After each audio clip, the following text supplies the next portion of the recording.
तो question number 6 start कर रहे हैं। क्वेश्चन नंबर 6 है, निम्न के पूर्ववर्ती लिखिए। तो पूर्ववर्ती का अर्थ होता है जो संख्या दिया होता है ना, उसके एक पहले। पूर्व का अर्थ होता है एक पहले का लिखना है। तो यहाँ पर हम लोग का क्या दिया है, ए नंबर में दिया है 94। तो 94 में देखिए क्या होता है, जो पूर्ववर्ती का एक सूत्र होता है, इसमें से हम लोग को एक घटा देना है। ठीक है, अगर हम इसमें से एक घटा देते हैं तो क्या निकलेगा, पूर्ववर्ती निकल जाएगा। तो अगर 94 में से एक घटा देंगे तो आपका हो जाएगा 93, जो कि 94 का पूर्ववर्ती एक पहले का है। ठीक है, ये एक ट्रिक है। फिर इसके बाद बी नंबर देखिए, बी नंबर में दिया हुआ है आपका 10,000।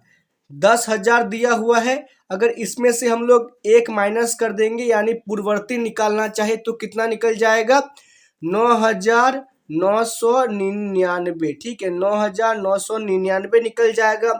फिर उसके बाद सी नंबर में है आपका इकाई, दाई, सैकड़ा, हजार, 10,000, लाख, 20,80,090। इसमें से अगर हम लोग 20,08,090 में से अगर हम लोग एक घटा देते हैं तो कितना हो जाएगा, 20,80,089। ठीक है, मतलब 90 में से अगर एक घटा देते हैं तो कितना हो जाएगा, 89 हो जाएगा। ठीक है, 89, 90। ठीक है, फिर उसके बाद हम लोग डी नंबर देखते हैं। तो डी नंबर में हम लोग का 765 4321। अगर इसमें से एक घटा देते हैं तो कितना हो जाएगा, इकाई, दाई, सैकड़ा, हजार, 10,000, लाख, 10 लाख। तो 76,54,321 में से अगर हम लोग एक घटा देंगे तो जानते कितना हो जाएगा, 76,54,320 हो जाएगा। ठीक है, यहाँ पर 21 से अगर एक घटा देंगे तो कितना हो जाएगा, 20 हो जाएगा। तो हम लोग का 6 नंबर क्वेश्चन जो है यहाँ पर क्लियर हो गया है। फिर हम लोग देखेंगे क्वेश्चन नंबर 7 को। ठीक है, तो क्वेश्चन नंबर 7 को पहले आप लोग पढ़िए। संख्याओं के निम्नलिखित युग्मों में से प्रत्येक के लिए संख्या रेखा पर कौन सी पूर्ण संख्या अन्य संख्या के बाईं ओर स्थित है, इसके बीच में उपयुक्त संख्या, इसको देखिए, इसको बोलता है बड़ा है और छोटा है। ठीक है, मतलब ग्रेटर देन और लेस देन का प्रयोग करते हुए इन्हें लिखिए। मतलब ये जो चिन्ह दिए हुए हैं ना, इनका हम लोग को प्रयोग करते हुए बताना है कौन बड़ा है और कौन छोटा है, और ये दोनों संख्या में कौन जो है बाईं ओर स्थित है। ठीक है, तो पहले आप लोग इसको पढ़ लीजिए। यहाँ पर ए नंबर ऑप्शन क्या है, तो 530 और 503। चलिए अब इसको बनाना शुरू करते हैं। ठीक है, तो इसको पहले जो है पेज को हम लोग मोड़ लेते हैं। पहले हम लोग क्या करेंगे, पेज को मोड़ लेते हैं, फिर हम लोग बनाना शुरू करेंगे। थोड़ा क्वेश्चन लंबा बनेगा। तो देखिए यहाँ पर जो है ना आपका पहला है ए नंबर है। यहाँ पर आपका देखिए ए नंबर 530 और 503। ये 530 और 503 जो है, अब जरा आप लोग इसमें से बताइए कि बड़ा कौन है। तो इसमें बड़ा है आपका 530। जो बड़ा होता है ना, वो होता है आपका दाईं ओर, और जो छोटा होता है वो होता है आपका बाईं ओर। मतलब जो देखिए 530 पहले आता है ना, 503, तो वाजिब बात है 503 पहले आता है तो 503 हो जाएगा आपका बाईं ओर। यहाँ पर क्वेश्चन में जो है आपका पूछ भी रहा था कि कौन सी संख्या बाईं ओर स्थित है। तो जो बाईं ओर स्थित वाला क्वेश्चन पूछ रहा है ना, इसमें हम लोग को बताना है कि 503 संख्या 503 संख्या 530 के बाईं और 530 के बाईं और स्थित 530 के बाईं ओर स्थित है। स्थित है हम लोगों ने इतना लिख दिया। और हम लोग को जो है यहाँ पर बोल रहा था कि हम लोग को चिन्ह से दर्शाइए। तो चिन्ह से भी इसको एक बार दर्शा देते हैं। तो इसको चिन्ह से दर्शाने के लिए क्या करेंगे, तो जो देखिए चिन्ह से दर्शाएंगे इसको ऐसे 503 उसके बाद लेस देन 530, मतलब जो 530 है ना वो 503 से बड़ा है। जिस तरफ बढ़ा का चिन्ह होता है उस तरफ जो है हम लोग इस तरह घुमा देते हैं, ठीक है। तो ये हो गया आपका पहला का आंसर। फिर हम लोग बनाएंगे बी नंबर। बी नंबर बनाएंगे हम लोग। तो बी नंबर का क्वेश्चन जो है आप लोग पहले यहाँ पर लिख लेते हैं हम लोग। तो बी नंबर का क्वेश्चन है 370 और 307। तो इसको भी जो है हम लोग उसी तरह बनाएंगे। एक क्वेश्चन को समझ लीजिए, सारे क्वेश्चन अपने आप बन जाएगा। तो हम लोग लिखेंगे, पहले बताइए बड़ा कौन है। तो बड़ा है 370। जो बड़ा होता है वो दाईं ओर होता है, जो छोटा होता है वो बाईं ओर होता है। तो 307 संख्या 307 संख्या 370 के बाईं और स्थित है। बाईं ओर स्थित है, हम लोगों ने इतना लिख दिया। किस ओर स्थित है? तो बाईं ओर स्थित है। फिर उसके बाद हम लोग को दर्शाना है, मतलब वो चिन्ह तो लगाना है, ठीक है। तो चिन्ह लगाएंगे कैसे? तो 307 और इधर देंगे 370। तो 307 जो है 370 से बड़ा है, तो हम लोगों ने जो इस टाइप का चिन्ह लगा दिया, ठीक है। मतलब 370 जो है ना वो 307 से बड़ा है, ठीक है। तो ये भी, इसका भी आंसर हम लोगों ने लिख दिया है। फिर सी नंबर देखिए। फिर सी नंबर हम लोग कैसे बनाएंगे? सी नंबर एक बार आप लोग देख लीजिए। तो सी नंबर में क्वेश्चन क्या क्या है, क्वेश्चन को पहले आप लोग पढ़िए। सी नंबर का क्वेश्चन है 98,765।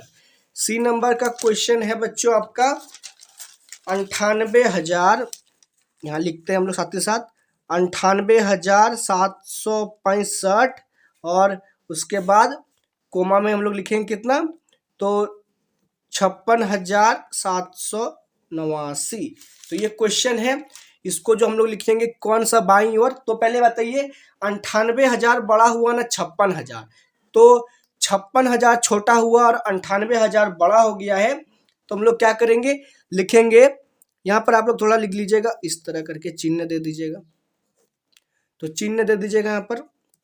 फिर हम लोग लिखेंगे तो 56,789 संख्या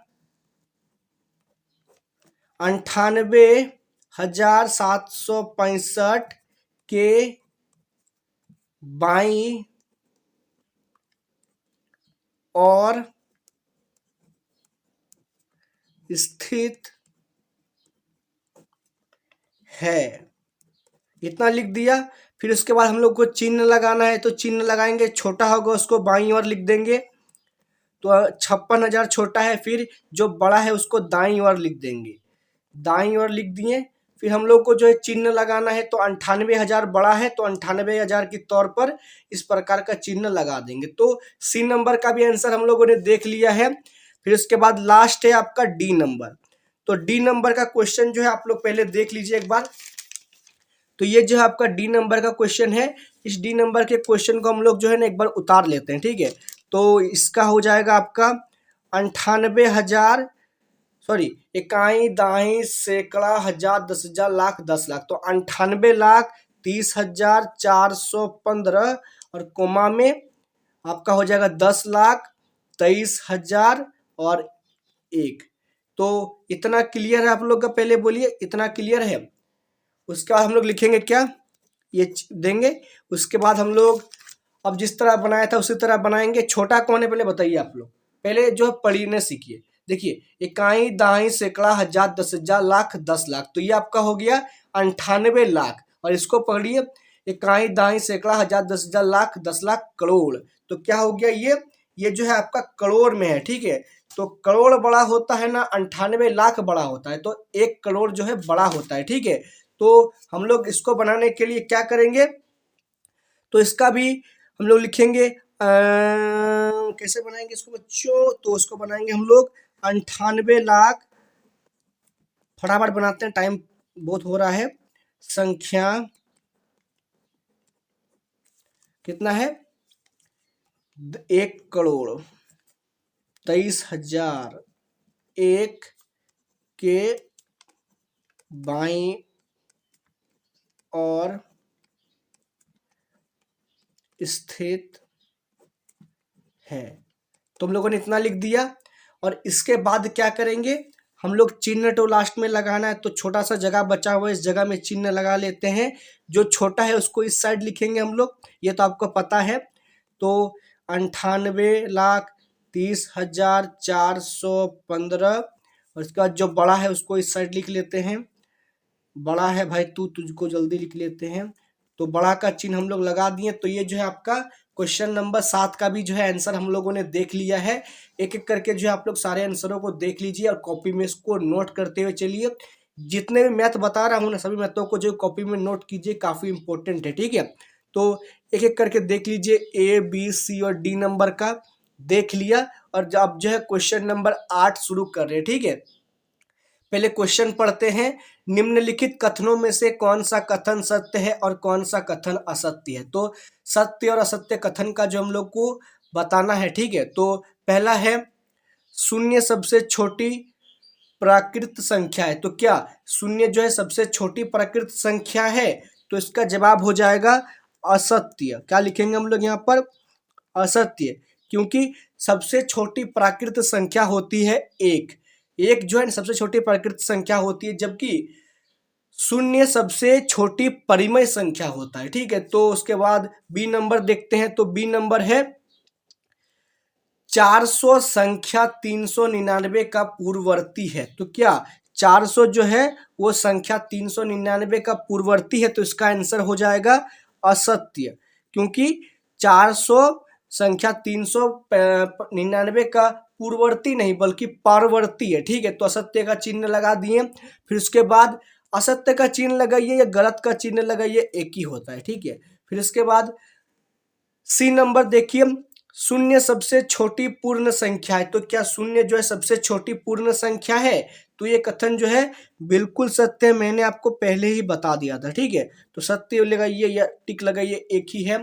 फिर उसके बाद डी नंबर देखिए। तो डी नंबर जो है लास्ट है 600 संख्या 599 का परवर्ती है। तो ये कथन जो है बिल्कुल सत्य है, क्योंकि 600 ही जो है 599 का परवर्ती है, ठीक है।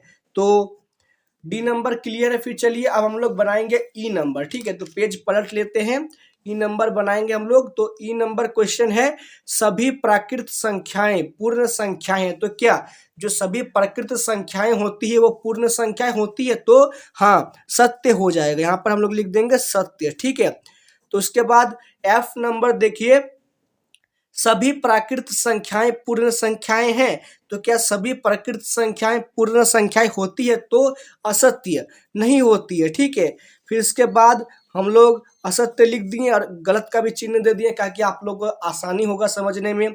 फिर उसके बाद जी नंबर, 2 अंकों की पूर्ण संख्या का पूर्ववर्ती एक अंकों की कभी नहीं हो सकता। तो क्या क्वेश्चन सही है? पहले पढ़ते हैं अच्छे से।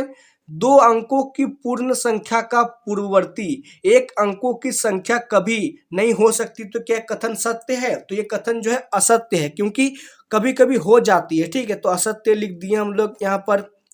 फिर उसके बाद एच नंबर है एक सबसे छोटी पूर्ण संख्याएं। तो क्या एक सबसे छोटी पूर्ण संख्याएं हैं? तो इसका जवाब हो जाएगा असत्य, क्योंकि सबसे छोटी पूर्ण संख्या आपका होता है 0, शून्य, ठीक है। फिर उसके बाद आई नंबर है हम लोग का यहाँ पर, प्राकृत संख्या एक का कोई पूर्ववर्ती नहीं होता। तो क्या प्राकृत संख्याएं एक का कोई पूर्ववर्ती नहीं होता? तो ये कथन जो है बिल्कुल सत्य है, ठीक है। तो यहाँ पर हम लोग सत्य का लिख देंगे और यहाँ पर सत्य का टिक भी लगा देंगे। तो ये क्वेश्चन क्लियर है। फिर उसके बाद जे नंबर देखिए, जे नंबर है पूर्ण संख्या एक का कोई पूर्ववर्ती नहीं है। तो क्या पूर्ण संख्या जो एक है उसका कोई पूर्ववर्ती नहीं है? तो इसका जो है पूर्ववर्ती होता है, ठीक है। तो यहाँ पर हम लोग लिख देंगे असत्य, क्योंकि जिसका होता है उसका असत्य लिखना पड़ेगा, ठीक है। तो यहाँ पर असत्य लिख दिए।